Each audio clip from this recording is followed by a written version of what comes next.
আসসালামু আলাইকুম রহমতুল্লাহি ওয়া বারাকাতুহু। চলে আসলাম নতুন একটা রেসিপি নিয়ে। এই যে এখানে গরুর মাংসটা নিয়েছি। আজকে আমি আপনাদের মাঝে একটা বড় লং ভিডিও করব। আসলে লং ভিডিও আমি বেশ কিছুদিন ধরে দিতে পারতেছি না, একটু ঝপ করি বলে ব্যস্ততার কারণে। সেই জন্য ভাবছি আজকে একটু লং ভিডিও করব। এই যে দেখতেই পাচ্ছেন সব মশলাগুলো এখানে নিয়েছি, দারচিনি, লংয়ের গুঁড়া, আর এই যে হলুদ, মরিচ, ধনের গুঁড়া।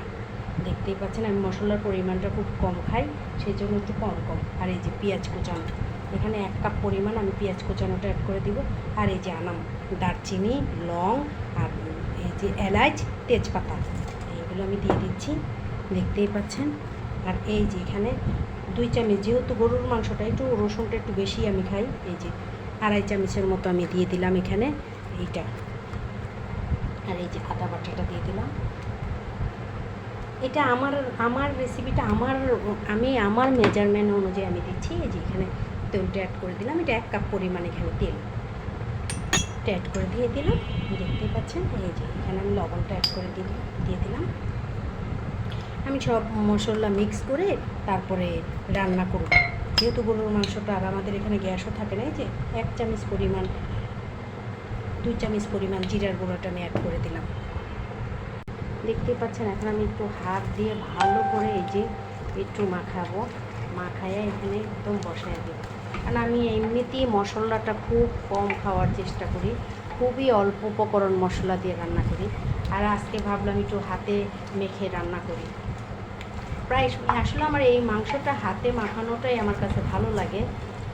আমার হাতে মাখানো মাংসটা খেতেই খুব ভালো লাগে। এই যে হাতটা পরিমাণ মতো, এই যে এখানে আমি এই পানিটা দিয়ে আমি সুন্দর করে মাংসটা কষাবো। এর মাঝে আর কোনো এক্সট্রা কোনো পানি মিক্স করব না। দেখতেই পাচ্ছেন মশলাটা আমার হাতে মাখানোটা কমপ্লিট হয়ে গেছে। আমি এখন রান্নার জন্য চলে যাচ্ছি। দেখতেই পাচ্ছেন আমি চুলাটা এখন অন করে দিয়েছি। আমি এখানে এক্সট্রা কোনো পানি দিব না, আমি এইটা দিয়ে এই মাংসটা রান্না করব।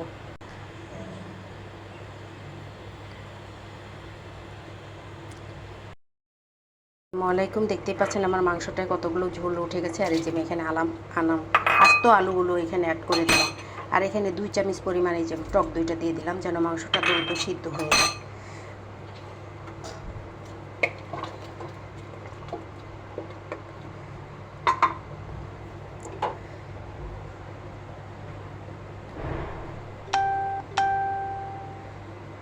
দেখতেই পাচ্ছেন আমার গরুর মাংসটা রান্নাটা কমপ্লিট হয়ে গেছে। আমি এখন আপনাদের পরিবেশন করে দেখাচ্ছি।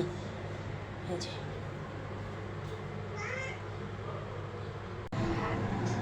আসসালামু আলাইকুম রহমতুল্লাহি ওয়া বারাকাতুহু। এই যে আমার গরুর মাংসটা রান্নাটা কমপ্লিট হয়ে গেছে।